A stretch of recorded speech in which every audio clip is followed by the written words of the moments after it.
Espacio publicitario en Conexión Abierta.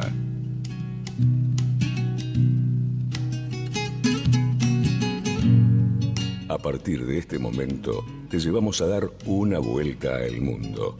Un viaje al corazón del hombre. Nada como ir juntos a la par. Mil caminos desandar. El honor no lo perdí. Ese héroe que hay en mí. Nada como ir juntos a la par.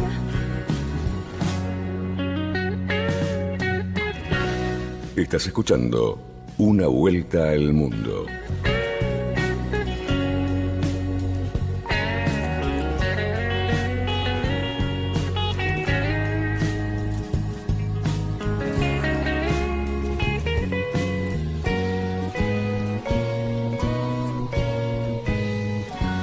Sé su nombre, sé su edad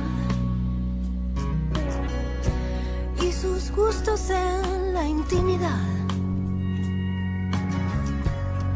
Cuando un corazón se entrega y el mañana nunca llega, ¿qué más puedo hacer? Daniel, si querés. Muy buenas tardes, estamos aquí en Una Vuelta al Mundo por Conexión Abierta, este programa que como todos los domingos a partir de las 13 nos permite estar junto a vos que estás del otro lado, con esta posibilidad de no solo escucharnos, sino también vernos en vivo. Y si no lo podés hacer en vivo, lo podés hacer durante la semana a través de la plataforma de YouTube. Buscás www.conexionabierta.com.ar. Ahí buscás Una Vuelta al Mundo, nuestro programa que justamente se trata de un viaje al corazón del hombre.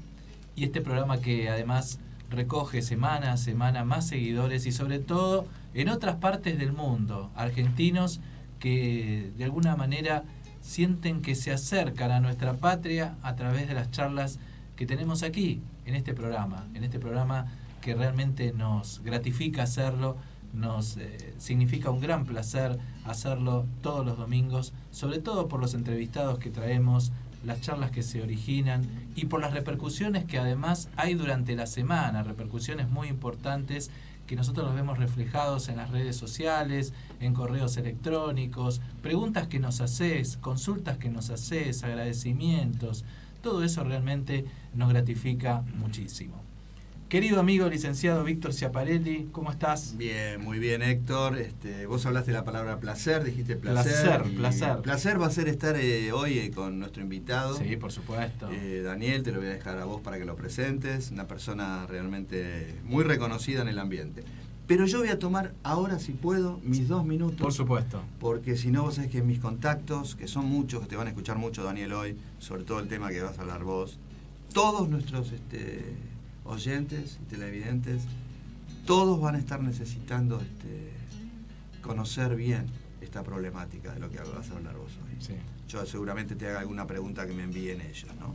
Yo quiero dejar 2 saludos a mi amiga Judith Juan, que vino hoy de Brasil. Se va a quedar un gran tiempo acá en Argentina. Seguramente la vamos a invitar al programa. Ella va a hablar de muchísimos temas importantes. Y quiero dejarle un saludo muy grande a mi amigo el intendente de Neuquén, Pechi Quiroga, que seguramente en la semana yo me encontraré con él y hablaremos de temas muy, muy, muy importantes que tienen que ver con su provincia querida.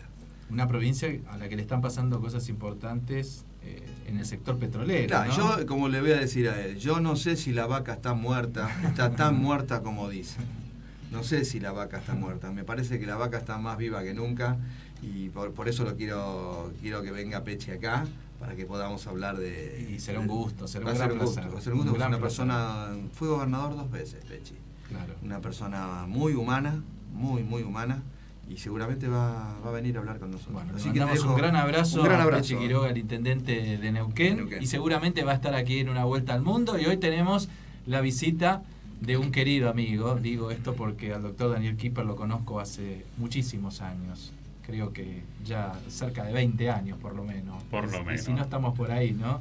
Buenas tardes, Buenas. Héctor, Víctor.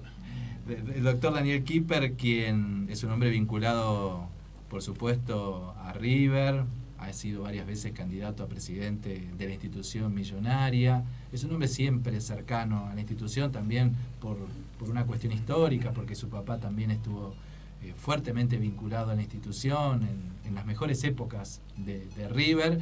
Y el doctor Daniel Kipper es abogado y es abogado penalista, y con él queremos hablar de muchos temas. Nuestro programa, Daniel, fundamentalmente apunta a ayudar a la gente a encontrarles respuestas a algunas cosas que a veces surgen durante nuestras vidas y es difícil de encontrarles respuestas. En primer lugar, voy a hacer una pregunta que quizás parezca muy elemental y la hago también, aun cuando soy abogado, hago esta pregunta a un colega, que tiene que ver con lo que es la justicia, ¿no? ¿Qué es la justicia que tantas veces reclamamos y pedimos? Vaya pregunta. En primer término, tenemos que diferenciar la justicia como valor de la justicia como poder. La justicia como valor fue definida, sin alcanzarlo por Ulpiano, allá hace tiempo, como dar a cada uno lo suyo. Y la justicia como poder son los hombres de carne y hueso que tienen la facultad, por nuestro régimen jurídico, de decidir qué es darle a cada uno lo suyo. Y obviamente aquí encontramos las grandes dificultades. En cuanto a la justicia como valor, aquella definición del Ulpiano es insatisfactoria, porque hay que determinar los criterios para establecer qué es lo suyo de cada uno, qué es lo que le corresponde a cada quien. Y la justicia como poder, lamentablemente, es expresión de valores, de intereses, de prejuicios y de sentimientos sociales que influyen en las decisiones que adoptan los jueces en cada caso en particular. Por ello, una institución que está en nuestra Constitución, que muchos reclamamos y que no se aplica, que es el juicio por jurado, lo que hace es democratizar, en cierto modo, la justicia en los aspectos no técnicos del juicio por jurado. Es decir, establecer la verdad o falsedad de los hechos invocados por las partes. Para determinar el derecho hace falta conocimientos, hace falta información jurídica, técnica, estudios previos, para poder conocer el sentido de aplicación de una ley. Pero para poder afirmar que un hecho es verdadero o es falso, cada uno de nosotros, y acá los psicólogos saben a qué me refiero, ¿sí? Los interpreta en función de su propia experiencia y valores personales. Entonces, cuando uno habla el juego a un jurado compuesto por distintas personas de extracciones sociales distintas, está democratizando esta participación en la justicia. Muy interesante la definición que acaba de dar Daniel, y ya vamos a ir desmenuzando algunas de estas respuestas que nos ha brindado. Cuando hablamos de la justicia como valor y la justicia como poder, es algo que muchas veces el ciudadano común distingue, otras veces no. A veces distingue y a veces no puede distinguir, sino que suele confundir ambos criterios, lo que significa la justicia como valor y la justicia como poder. La pregunta es que cuando el ciudadano es crítico con relación a esto, a la justicia como valor y a la justicia como poder, ¿se puede decir que esto sucede nada más que en la Argentina o hay otras partes del mundo, incluso del mundo desarrollado, donde también se producen situaciones de esta naturaleza? También ocurren situaciones similares porque las valoraciones individuales pesan a la hora de tomar decisiones en los casos particulares. Pero hay sociedades que tienen resueltos problemas que la nuestra no. Por ejemplo, condiciones equitativas de participación social. Cuando uno no tiene estas condiciones, uno o se somete a las reglas vigentes, hay sumisión pero rechazo al mismo tiempo, o hay violencia en función de nuevos reclamos. Y esto genera la falta de la anomia, la indisciplina social, la falta de una participación de cada uno de los integrantes de una sociedad en pos de los beneficios comunes. Y entonces vemos calles cortadas, protestas permanentes, luchas sociales que alcanzan a veces distintos grados de violencia, pero que son una forma de violencia justificada justamente por la falta de un sistema de participación equitativo en nuestra sociedad. Claro. Y sin resolver estas cuestiones es muy difícil esperar tener un poder judicial que pueda resolver conflictos sociales, porque en verdad los conflictos sociales se resuelven antes. Claro. Si hay un poder que no debería existir y un trabajo que no debería existir, es el mío, Claro. el de los abogados. Claro. Son los conflictos sociales los que obligan a que haya abogados y que haya jueces. Sí, a veces lo hemos planteado acá en algunas conversaciones, cuando uno ve a un chico en la calle, abandonado, sin educación, sin comida, sin el amor de los padres muchas veces, Sin justicia. sin justicia, ¿no? Lo que vendría a ser la justicia en ese marco etario en el que está. Mucha gente es indiferente, absolutamente indiferente a todo eso que ocurre, pero cuando ese chico crece y casi seguro, por todo lo que ha vivido, va a transitar el camino que quizás lo ponga delante de un juez para dar explicaciones por algo que hizo, el mismo que en su momento no le prestó atención, el mismo que no le dio importancia, es el mismo que pide la máxima aplicación de justicia, es decir, que lo encarcelen ya, que lo encarcelen ya. Digo, qué perversión hay en este accionar de algunos, que cuando ese niño es chico no se preocupan, y cuando es más grande quiere que lo encarcelen, quiere que lo saquen, que lo aparten de la sociedad, ¿no? Cuando quizás se podría haber evitado todo eso que pasó, es decir, ese estadio de ese joven cuando llega ante un juez para dar explicaciones de algo que no debe hacerse o que las leyes sancionan, y antes no se hizo nada. Bueno, coincido plenamente con cada una de tus afirmaciones. Es precisamente muchas veces el origen del comportamiento desviado, del comportamiento delictual, la falta de inserción de un sujeto en el plano educativo, formativo, tener cierto mínimo de bienestar asegurado, es decir, un estándar de vida razonable, y acá me refiero vivienda, educación y posibilidad de trabajo. Exacto. Porque sin estas condiciones básicas, desde la niñez es imposible insertarse en una sociedad como la nuestra, Claro. que requiere cada vez más educación para encontrar un lugar y sustentarse económicamente con el esfuerzo propio.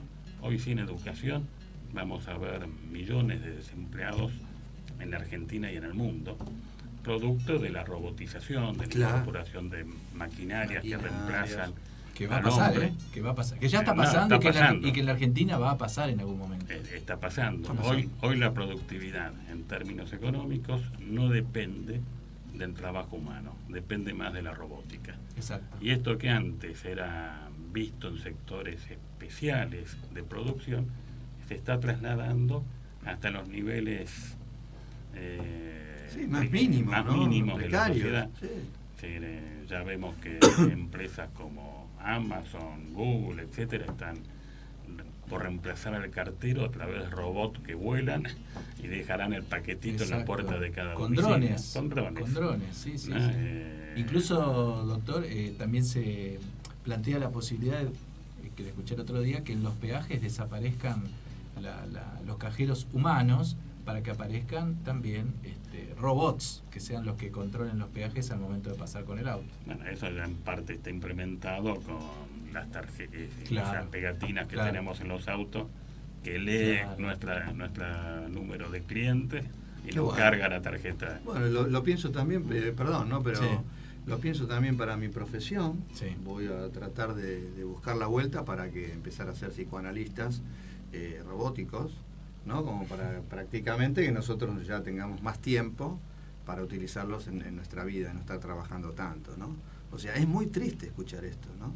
Es muy triste escuchar esto. Yo estuve la semana pasada haciendo un trámite con un banco Y realmente no pude, estuve como 2 horas tratando de hablar con la máquina que me iba llevando por distintos lugares, y yo quería estar en contacto con un ser humano.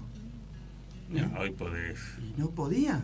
transitar tu vida a lo mejor sin contacto humano, y hacer un sinnúmero de gestiones. Bueno, eso es y esto es la evolución también, es un camino Claro. de tender un puente hacia el futuro y hacia el desarrollo del ser humano, pero tenemos que complementarlo garantizando la educación, porque el único ámbito que le va a quedar al hombre es el pensamiento. Claro. Y el pensamiento, Eso no se va a poder robotizar. para poder programar a las máquinas, incluso a las pensantes, Claro. que puedan surgir en el futuro. Claro. La programación es el único campo. La impronta del Claro, pensamiento. la impronta del es pensamiento. imposible. Es Claro. imposible. Y esto exige que cada uno de nosotros tenga una formación lo más elevada posible, profunda, y que nos integre a una sociedad robotizada. Comparto totalmente. Pero el trabajo manual, el trabajo obrero. El otro día estaba viendo un video en YouTube cómo hacían una casa en pocas horas. Una casa. Una casa. Con una impresora 3D que en vez de colocar plástico colocaba cemento, y entonces ya no había obreros. Claro. Se construye, es decir, y esto va a llegar, indefectiblemente va a llegar. Sí, yo también leí hace pocos días de una empresa que hace deliveries de comidas con drones, ya con drones, es decir, con un dron que va a tu casa y te deja el pedido, ¿no? Ahora, volviendo al tema inicial, al que habíamos abordado desde el punto de vista humano, ¿no? A esto de no me importa en esta etapa, y cuando creces y cometes un delito, pena, castigo para esa persona que no me importó antes. Claro. Víctor, a través de tu profesión, en tu consultorio, también ves situaciones de personas que han sido absolutamente vulnerables. Todas víctimas, en el caso mío, todas víctimas de psicópatas. Es el especialista en psicopatía, Víctor. De ahí que... Todas víctimas de seres psicópatas.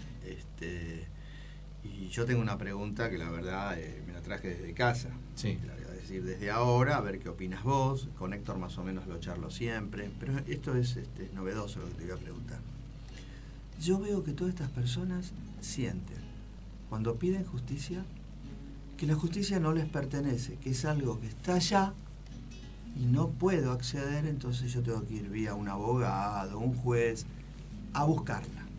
Como que la justicia fuera de otros, como que la justicia no nos pertenece. Y vos que hablaste de educación, Daniel, pienso lo mismo, que en muchos casos piensan que la educación está encajonada en un estante y alguien tiene que venir y dármela, como que no me pertenece a mí, como que no tengo derecho, tengo que luchar para tener educación, o tengo que luchar para tener justicia. La pregunta concreta que te quiero hacer, a ver qué opinás, es... Ahora, permitime Sí. una interrupción. Sí.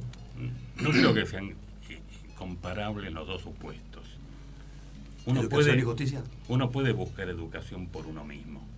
De hecho, hay muchos ejemplos de seres que son autodidactas y se han formado y han alcanzado un nivel de conocimiento superior Sí. al de las personas con formación formal. Sí. Un ejemplo que me viene a la memoria es el caso de Steve Jobs. Claro. Él no fue Claro. a la universidad, y a pesar que uno de sus discursos más célebres es el que da en una universidad. Es cierto. Increíble, ¿no? Increíble. Y es un hombre que ha superado su tiempo y ha abierto la puerta para el tiempo Para que lo se que viene. avecina. Claro. En cambio, la justicia por mano propia es algo muy diferente. No es lógico que hagamos justicia por mano propia. Es necesario en una sociedad que deleguemos en el Estado, en un ser imparcial, el establecer lo que es justo en cada caso. La justicia por mano propia sería una pelea de todos contra todos. Como dice Hobbes, ¿no? Una lucha de todo contra todo. Una lucha del hombre contra el hombre, cuando en verdad el hombre no es el lobo del hombre, sino debemos ver al hombre como nuestro hermano y compadecernos de su situación, de sus necesidades y colaborar con él. Lo que decía Héctor antes, no podemos ser indiferentes ante las necesidades ajenas y del prójimo. Y máximo en una sociedad donde nosotros armamos una sociedad comercial, Sí. Y al momento de la firma establecemos nuestros derechos, nuestras ventajas, cómo vamos a distribuir dividendos. Pero en la sociedad civil, en la comunidad, esto no ocurre. Nos incorporamos a una sociedad por el mero acto de nacer. De nacer. Y nos vamos normalmente al morir. Es decir, todo ese tiempo pertenecemos, no podemos elegir nacer en Argentina, No. en Uruguay, en Europa o en otro país. Son circunstancias de la vida que nos ajenas a nosotros, las que nos condicionan desde el vamos. Por supuesto. Y entonces, si no tenemos un criterio, un orden social que permita establecer condiciones equitativas de participación, vuelvo aquí al principio, es muy difícil vivir en una sociedad ordenada y en una sociedad justa. Es cierto. Es cierto que Está bueno, ¿eh? lo que Muy sí bueno. debe hacer uno, volviendo a la justicia individual, Individual. es defender los derechos propios. Propios. Los derechos que no se defienden se ¿Y dónde pierden. los defendés, Daniel? Los derechos que no se Los defienden derechos propios. se pierden. Se pierden, sí. Se defienden en el Poder Judicial. El Poder Judicial. Y para defenderlos en el Poder Judicial, no siempre los caminos son fáciles, por razones diversas. Primero, es necesario acudir a un abogado que normalmente es caro, de algo tenemos que vivir, Claro. ¿no? Y entonces es muy complejo para el ciudadano sin recursos económicos tener las herramientas adecuadas para reclamar justicia. Es cierto que existen formas de acceder a la justicia a través de un defensor de pobres, Sí. pero no nos engañemos, son instituciones que no funcionan adecuadamente, no por la capacidad individual de las personas que ocupan el cargo, sino por la falta de recursos, la falta de estructura y el exceso de demanda. ¿No? Cuando uno ve... Y qué mal que suena también, discúlpame, Daniel, ¿no? Defensor de pobres, ¿no? Y además tiene otra particularidad. pobres hablamos, no? Y además tiene otra particularidad, fundamentalmente esto tiene importancia en el campo penal. Tampoco es el defensor de confianza. Es decir, es alguien que me es impuesto por el Estado. Claro. Distinto es en otros países, en Alemania, por ejemplo, el defensor de confianza es elegido por la persona y eventualmente el Estado se hace cargo de la remuneración de ese defensor en función de criterios razonables. Esta propuesta fue hecha aquí por el proyecto de No la conocía. Código ¿no la conocía? Procesal Penal en tiempo de Raúl Alfonsín. Ajá. Estaba esta propuesta. No prosperó. Que no prosperó el proyecto de Código Procesal, ¿no? Pero de pronto la elección del defensor de pobre debería estar a cargo de la persona. Claro. ¿No? Porque muchas veces ocurre que si no el interés del individuo y el interés del Estado que designa al defensor de pobres se contraponen. Sí. Ejemplo, para dar un A ejemplo ver, sí, actual. El Estado, el gobierno, le quita las pensiones no contributivas a las personas con invalidez. Los que deben resolver son personas que dependen del gobierno de turno. Una contradicción total. Y muchas veces no tienen el valor o el coraje El coraje. para resolver esos temas en tiempo oportuno. Claro. De hecho, esto data de fines del año pasado, principios de este, y todavía las medidas cautelares que se han dictado no han podido entrar en vigencia. ¿Por qué? Porque los jueces están fallando. Lamentablemente están fallando porque las personas con invalidez, que son casos extremos, gente que no puede valerse por sí mismo, salvo que aceptemos la indiferencia social y no preocuparnos por necesidades básicas del otro, necesitan una ayuda y colaboración de todos. Ahora, fuera del aspecto jurídico o legal, del aspecto humano, por lo que vemos todos los días, ¿se puede decir que se acrecienta ese sentimiento de no importarle el otro? Esa indiferencia Al menos en esta social, ¿no? sociedad. Es que cuando vos dabas un ejemplo al principio del chico que crece en estado de abandono, acumula resentimiento, Por supuesto. Y es natural que sea así. es natural que así ocurra, Perdón, y a la Daniel, larga, quiero decir algo muy importante, porque muchas personas también cuando hablan de ese resentimiento lo hacen de una manera muy crítica sin entender, por esta cuestión de empatía que muchas veces hay que tener y ponerse en el lugar del otro, la pregunta es, vos en esa misma situación, bajo esas mismas circunstancias y en ese mismo nivel de crianza, ¿no hubiese sido un resentido? Porque es muy fácil calificar al otro de resentido sin saber o sin haber vivido las mismas instancias que la otra persona. Y coincido. Por eso es importante entender que se logra la paz social a través del equilibrio en las condiciones de vida, en la participación equitativa. Esto no significa que todos tengamos que tener los mismos bienes, que todos tengamos que ganar lo mismo, sino que obviamente que hay que reconocer el esfuerzo individual, claro, y las capacidades individuales, pero siempre garantizando un estándar mínimo de vivienda, educación, información y alimentación para todos los individuos. Exactamente. Siempre digo, poniendo un ejemplo gráfico deportivo, que no se puede valorar a la persona que salió a correr una carrera desde la línea de largada y de igual manera que otra que salió 50 kilómetros atrás a correr esa carrera. Cuando las reglas de juego de una sociedad no son válidas para un determinado sector, ese sector rompe las reglas de juego. Imaginemos que te obsequio mi teléfono con la condición es que vos lo tomes. La regla de juego es no te podés mover de la silla, ni mover la silla, ni moverte del lugar. Nunca vas a alcanzar el teléfono. Exacto. ¿Qué vas a hacer? Exacto. Te vas a poner de pie y lo vas a tomar. Exactamente. Vas a romper la regla. Exactamente.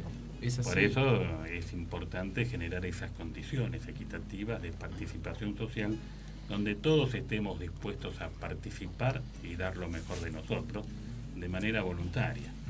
Porque cuando lo hacemos porque no nos queda otra alternativa, es decir, se acumula también esa suerte de resentimiento. Y esto que digo yo en este momento en verdad son ideas de pensadores liberales. Claro. ¿No? Porque alguno pensará ideas de izquierda, ideas... No, al contrario. En este momento estoy pensando, por ejemplo, en John Rawls, un filósofo americano que es liberal por definición. Claro. Y estamos también planteándolo desde un punto netamente humano, ¿no? Cuando en algún momento, recordarán ustedes, hubo un momento determinado donde se ponía en un mismo plano de situación lo siguiente: hacer justicia por mano propia. Es decir, una persona robaba un celular y un grupo de personas creía que era lógico o que debía ser una conducta consecuente a eso, tomar a esa persona y golpearla hasta darle muerte por haber robado un celular, ¿no? Recuerdo que en algún momento, no suelo hacer comentarios por Facebook porque a veces los comentarios que uno pueda realizar lo hacen pasible de ser agredido, pero en ese momento me llevé una sorpresa realmente negativa, que es la siguiente. Había visto un ejemplo de una persona que había robado una cartera y lo habían molido a golpes, tanto es así que casi lo matan. Y en otros casos había habido un crimen por una persona que había robado una cartera. Yo no estoy diciendo que robar una cartera esté bien, de ninguna manera.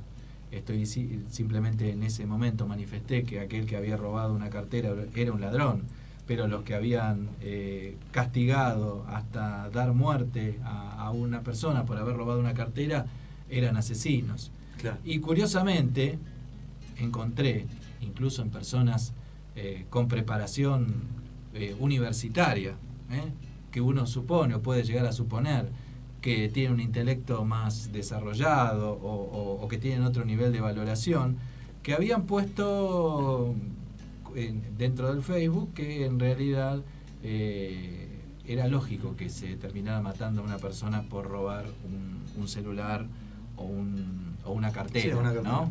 Como si el bien jurídico propiedad fuese superior al bien jurídico vida, por ejemplo, ¿no? En uno de los análisis que podríamos hacer. El linchamiento no es justicia. El linchamiento. Con el peligro que eso significa, porque de pronto yo puedo estar en la calle y decir, aquel que va con remera azul allá adelante me acaba de robar, y una turba lo cierra, lo encierra lo golpea y lo mata y la persona nunca hizo nada. Es decir, muy peligroso todo eso, cuando ya queremos nosotros ser los que ejecutemos la justicia que no nos corresponde ejecutarla. Claro. El debido proceso debe respetarse siempre. Esto supone acusación, defensa, prueba y sentencia. Exacto. Emitida por un juez imparcial. Exacto. Cuando esto no ocurre, lamentablemente caemos en el linchamiento, y nuestra Constitución, entre el delito y la pena, ha decidido que haya un juicio con garantías. Exacto. Y garantías para todos. Cuando hablas, Daniel, de nuestra justicia, ¿qué significa? Nuestra Constitución. Nuestra Constitución. Sí. Que no es de un gobierno de turno, es la justicia. Es la Constitución la que establece el artículo 18. Nadie puede ser penado sin juicio previo fundado en ley anterior al hecho del proceso. Correcto. Es decir, entre el acto delictivo y la pena tiene que haber un juicio previo. Yo no sé si... Lo preocupante aquí es también no solamente estos casos de justicia por mano propia, que normalmente son excesos delictivos. Es decir, nuestro Código Penal contempla la legítima defensa, me autoriza a mí a usar la violencia para defenderme, no para agredir.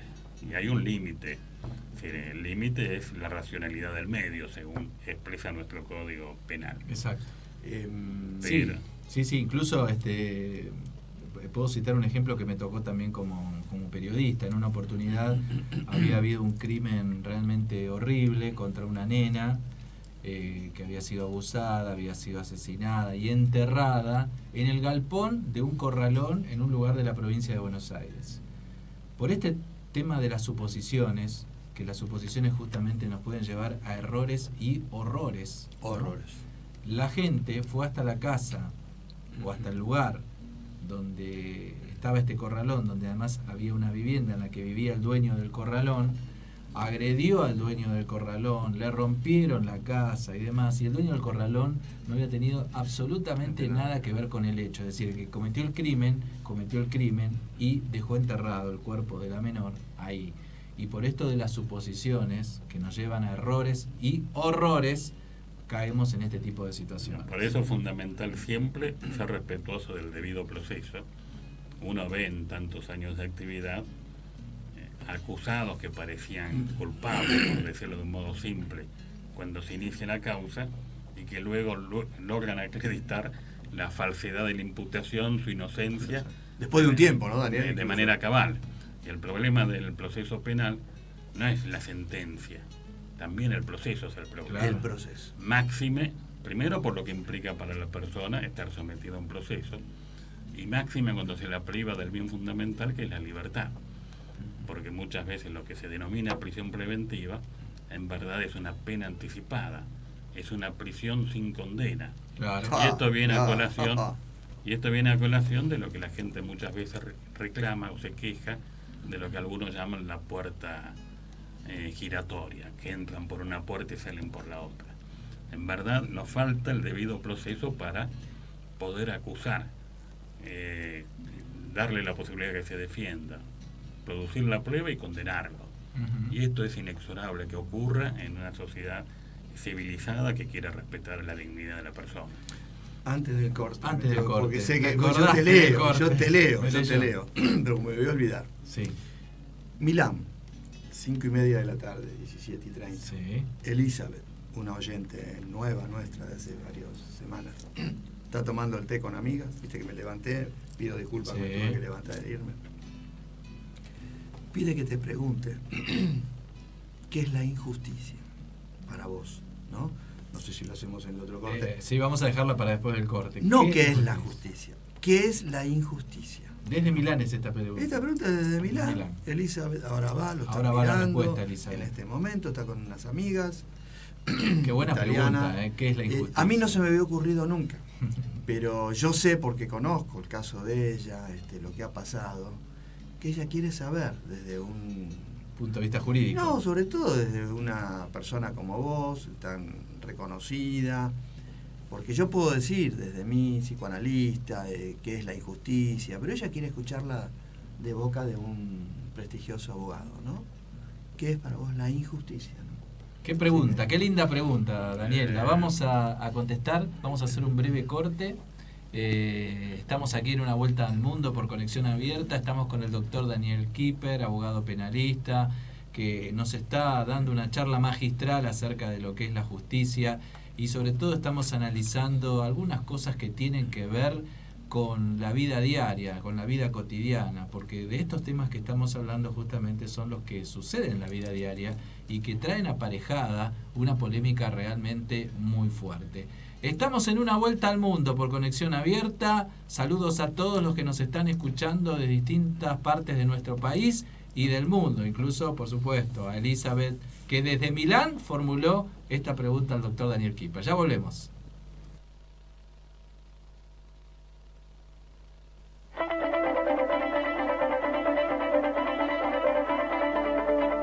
Estás escuchando Una Vuelta al Mundo.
Una Vuelta al Mundo.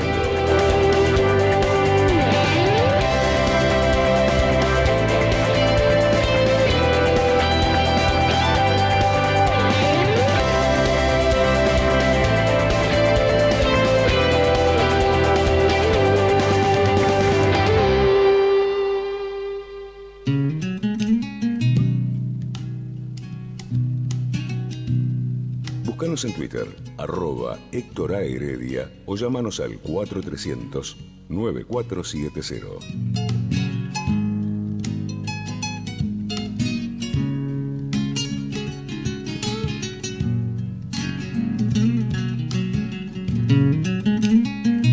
Cultura, educación, arte, deporte, turismo, salud. en una vuelta al mundo.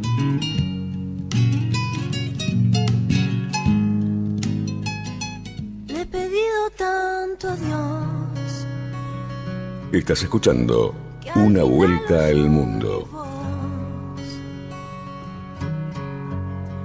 Y seguimos en Una vuelta al mundo por conexión abierta. Habíamos quedado con una pregunta pendiente. Vaya qué pregunta, porque hay preguntas que parecen simples, pero no son simples, son bastante complejas, tienen varias aristas para analizar, tienen una profundidad mucho más de lo que uno en principio cree. Y Víctor había formulado una pregunta a través de la opinión o de la idea de una oyente que se la trasladó, Elizabeth, que está en Milán, que está en Italia, a quien la saludamos desde aquí, desde Buenos Aires, Argentina, para el doctor Daniel Kipper. ¿Qué es la injusticia?, preguntó. Sí, en verdad no creo que se pueda definir por el lado negativo. Uno debe definir la justicia, y la injusticia sería eventualmente la falta de justicia. Lo que pasa es que vivimos en un mundo donde no tenemos definida la justicia. Si uno piensa en un siglo XX, que tuvo 2 guerras mundiales, varios holocaustos, millones de personas muertas en guerras, conflictos armados, por hambre o enfermedades provocadas, se da cuenta de que la injusticia tiene un campo de acción bastante importante y bastante presente. Quizás la injusticia es la realidad que nos toca vivir muchas veces en un mundo, en este mundo, ¿no? Claro. Donde las condiciones de vida son inadecuadas por esa falta de condiciones equitativas de participación que yo hablaba. Es difícil definir por la negativa, pero el mundo nos da ejemplos permanentes de actos cotidianos de injusticia. Ver a un chico en la calle es injusto. Ver a alguien sin trabajo, sin comida o sin techo es injusto. Daniel, te interrumpo un segundito. Sí. Está buena tu explicación, yo la estoy tomando, la estoy necesitando también tu explicación. Pero puede suceder que la injusticia comience antes, se dé antes de que haya justicia. Porque si vos me decís... Antes que haya juicio. Antes que haya juicio. Ahí está. Bueno, yo puse justicia. Sí, yo digo, hay justicia, se implanta justicia, y sale mal, hay injusticia. ¿Verdad? Ahora yo digo, hay gente que nace, y ya nace dentro de la injusticia, dentro de lo injusto. Es que en verdad el Poder Judicial dicta sentencias, pero no hace justicia. No hace justicia. Por definición. Ahí tenés, Elizabeth. Ahí está la respuesta para porque vos. La justicia, como valor, como instrumentación de este valor, es previa a la intervención del Poder Judicial. Exactamente. El Poder Judicial siempre llega tarde. ¿De qué sirve que condene? Y puede cometer error. Al margen de esa posibilidad, ¿de qué sirve que condenen al asesino a prisión perpetua si la persona ya no está viva? La justicia que respetar la vida de cada cual. Lo que ocurre, y esto hay que decirlo, muchas veces el poder administrador, el poder ejecutivo, se saca el peso de encima responsabilizando al Poder Judicial.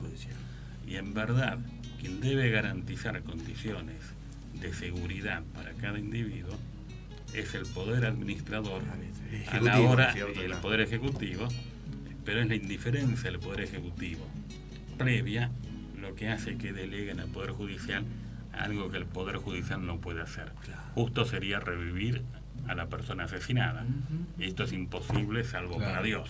Esto no lo hicimos nosotros, ahora sucedió, resolvelo vos. Entonces, sería la traducción. No es mi culpa. Lo que uno tiene que generar es condiciones previas en la convivencia social que permitan que todos gocemos de un estándar mínimo y que tengamos garantizados ciertos derechos mínimos.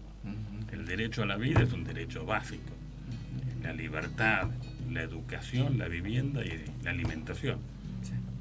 Hoy en la Argentina alimentarse es prohibitivo. Hay sectores que no pueden hacerlo. Por supuesto. Con cierto grado de dignidad encima, ¿no? No, pero yo no hablo de dignidad. Yo hablo de tener la comida diaria. Claro, supervivencia.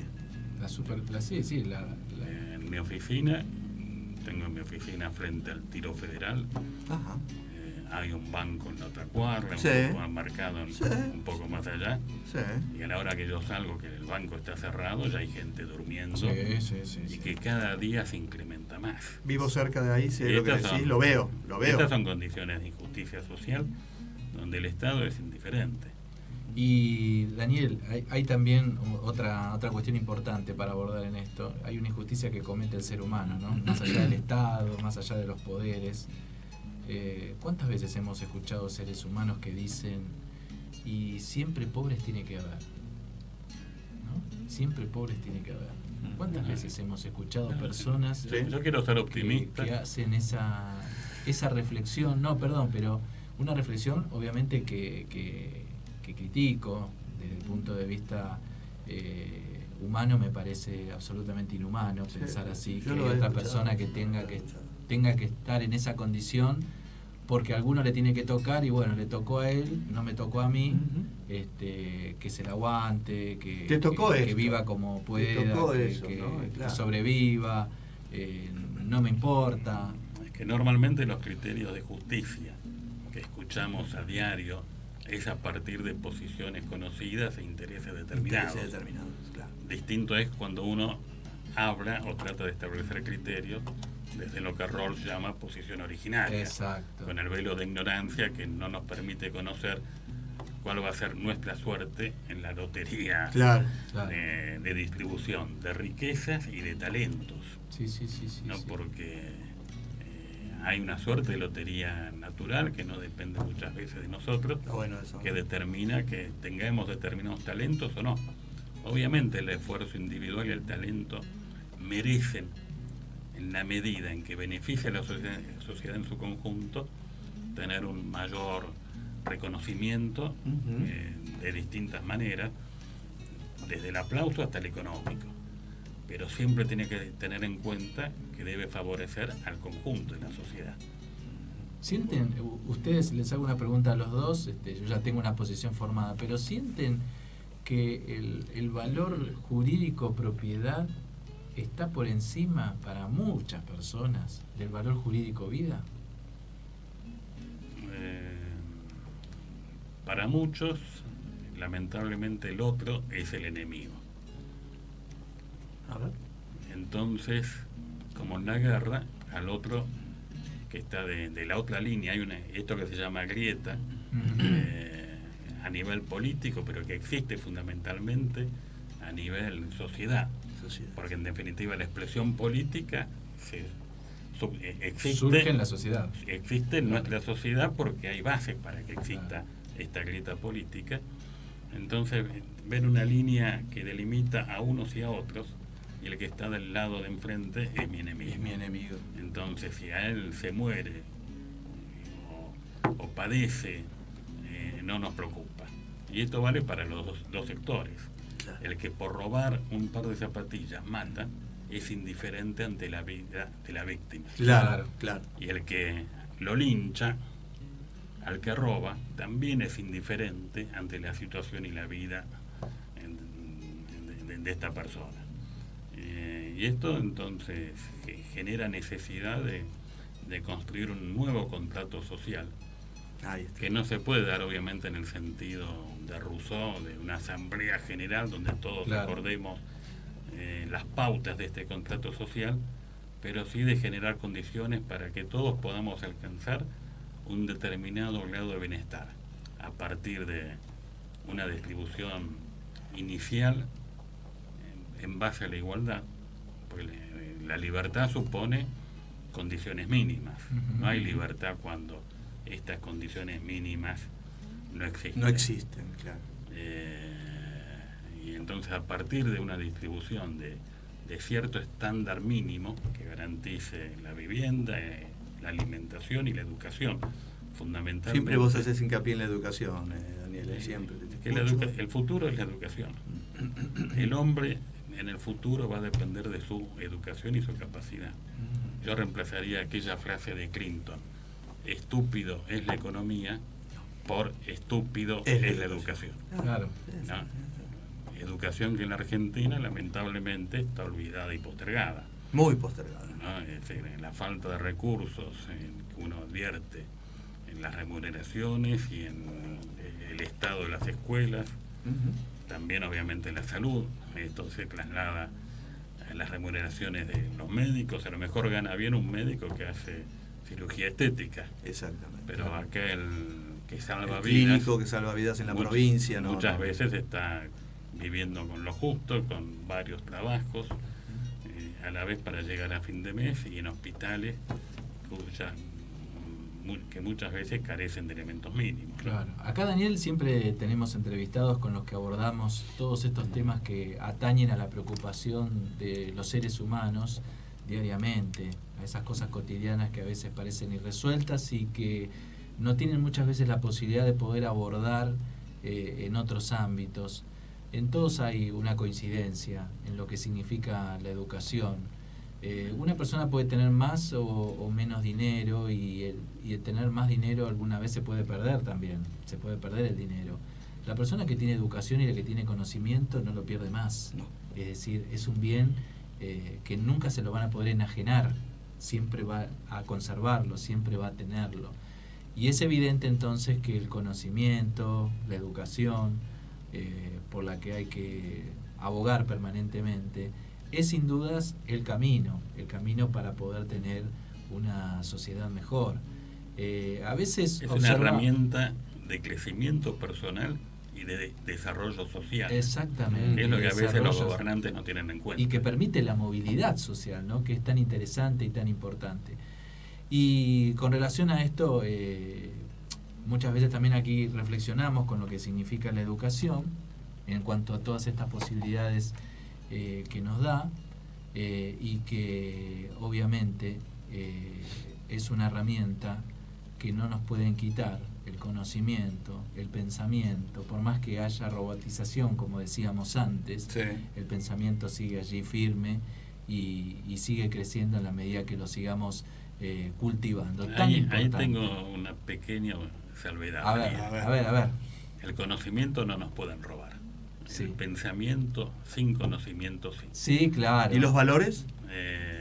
También, porque muchas veces los medios masivos de difusión Influyen. son los que inculcan pensamientos y valores. Por supuesto. Hoy vivimos en lo que se llama la sociedad líquida, Bauman. Claro. ¿No? Es decir, a veces la realidad no es lo que sucede, Claro. sino lo que cuentan que sucede. Incluso Daniel, me permito con Daniel porque sé que él es una persona que tiene una vasta formación y es una persona que no incurre en términos ordinarios y demás, pero muchas veces hablamos acá, afuera y adentro de la radio, que se ha confundido lo simple con lo ordinario, desde la forma de hablar estoy hablando, ¿no? Es decir, todo el mundo dice cualquier barbaridad en cualquier lugar, y en cualquier parte, en cualquier ámbito, creyendo que eso es ser simple. Hay una gran distancia entre ser simple y ser ordinario, ¿no? Y que a veces eso lo hacen personas que supuestamente nos tienen que dar el ejemplo, y aquellos que ven eso dicen, si lo dice fulano, ¿por qué no lo voy a decir yo? ¿No? Claro. Y ahí creo que también estamos en un problema. Sí, igual el tema de la palabra que se utiliza es el menor de los problemas sociales que tenemos. Sí, pero a veces la palabra, Daniel, a veces viene con una carga de violencia. Incluso a veces hay elogios que son palabras violentas. La relación entre las personas es con diálogo violento. No me parece un dato menor, me parece que es un dato importante. El respeto por el otro. Exacto. Y por el que piensa diferente a uno mismo. Claro. Exacto. La tolerancia es escuchar al que dice lo que me disgusta. Exactamente. No al que dice lo que me gusta. Y ahí se pone a prueba la tolerancia, cuando yo escucho al que no, con el que no coincido, con el que no estoy de acuerdo. Cuando uno habla de libertad de expresión, de libertad de prensa, de libertades en general, es Daniel. tolerar al que piensa distinto y al que al que defiende un pensamiento que no comparto y que me disgusta. Exactamente. Una nota de Exactamente. color voy a poner. Sí. Ya, mirá la verdad que Sí, ya nos falta pero muy yo, poquitito. por ejemplo, Se nos fue volando otra tengo vez. muchos amigos. Sí. Yo, por ejemplo, soy fanático de San Lorenzo de Almagro. Sí, Yo cuando a mis amigos le digo que es el mejor equipo del mundo, sí. el equipo más famoso, más importante, con más lindos colores. Imagino que tenés un psicoanalista amigo que Realmente es intolerable escucharlos como se ponen estas personas. De verdad, es una pavada, ¿no? Y es una pavada, y no me quieren escuchar. Claro. La agresión que yo siento en ese momento, mi querido Daniel, es tan grande. Vos me sabrás entender. Sí, ¿cómo no lo vas a saber entender? Hombre de fútbol. Hombre de fútbol. Yo por el fútbol nunca... Pero uno defiende con pasión, obviamente, a su club, pero nunca me he peleado ni discutido, ni tengo adversarios por el fútbol. Al contrario, tengo amigos que son simpatizantes de otras entidades, equipos, algunos de nuestros primos, que no van a dejar de ser mis amigos por su simpatía futbolística. Hay que saber convivir también de esa forma. Y poner al deporte en su lugar. Y algo que es absurdo en nuestra sociedad, ya que tocamos el tema, que no haya público visitante. Claro. Es decir, intolerable. Es totalmente absurdo. Y muestran incapacidad de gestión de los gobernantes. River Lanús, vamos a jugar sin público visitante. Claro, eso de vamos, después si querés lo vamos a hablar otro día. ¿Vamos o va River a jugar? ¿Cómo es la historia? No, vamos porque uno va desde la tribuna. También juega. Bueno, Daniel, obviamente olvidé que estaba hablando con un psicólogo. Con todo respeto, Daniel, para mí, para Víctor, también lo digo en nombre de él, ha sido un placer enorme, un gusto tremendo tenerte aquí en el programa por todos los temas que hemos transitado y por los que podríamos transitar aún, porque con él podríamos hablar muchísimos temas más. Ni empezamos a hablar. Ni empezamos a hablar. Al psicólogo le digo que el otro día, cuando Escoco hizo el gol, ¿Qué gol? ¿El quinto, el cuarto? El primero y el quinto. Hubo millones de argentinos que desde el televisor o la cancha patearon la pelota. Es verdad. Bueno, nos vamos. Muchísimas gracias, Daniel. Gracias a ustedes. Seguimos entonces el próximo domingo para vernos otra vez aquí en Una Vuelta al Mundo. Saludos a todos nuestros oyentes y ya está Luciano Chimento para hacer su programa, Conectados por el Espectáculo. Hasta el próximo domingo a las 13.